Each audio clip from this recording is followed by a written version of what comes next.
Narcisse n'était pas beau, bien qu'il en fût convaincu. Mais ses créateurs l'ont asservi à son miroir. Il prolongea alors sa contemplation de l'air humide.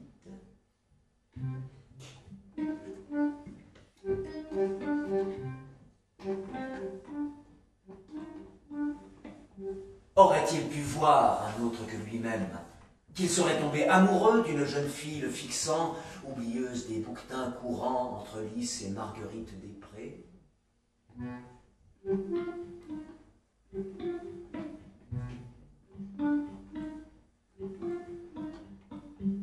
Aurait-il été perspicace, qu'il aurait brisé son miroir et vu comme il était les autres?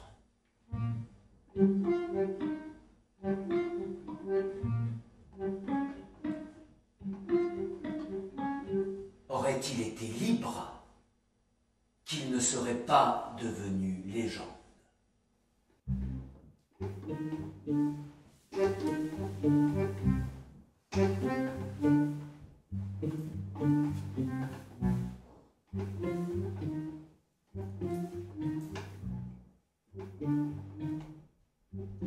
Et le mirage est le livre du voyageur dans les déserts. Sans lui, sans le mirage, pas de marche en quête de l'eau. C'est un nuage, dit-il, portant d'une main la cruche de ses espoirs et pressant de l'autre sa hanche. Et ses pas martèlent le sable pour rassembler les nuages dans un trou. Et le mirage l'appelle, le séduit, le trompe, puis le porte haut. Lis, si tu parviens à lire. Écris, si tu parviens à écrire.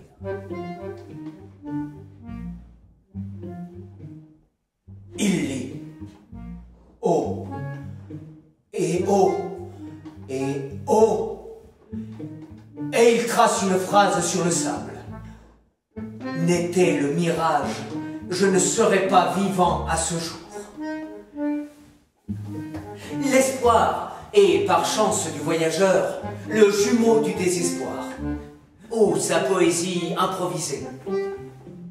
Si le ciel est gris, que je vois soudain une rose pointer des fissures d'un mur, je ne dis pas « le ciel est gris », mais je fixe longuement la rose et je dis « quel jour que ce jour !» Et à deux de mes amis, je dis aux portes de la nuit,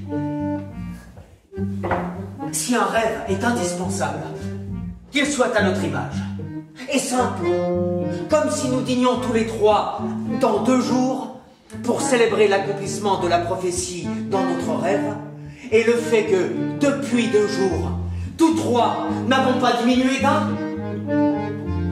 Célébrons la sonate de la lune et la clémence de la mort qui, nous voyant ensemble heureux, n'insista pas. Je ne dis pas la vie là-bas au loin est réelle et le lieu imaginaire.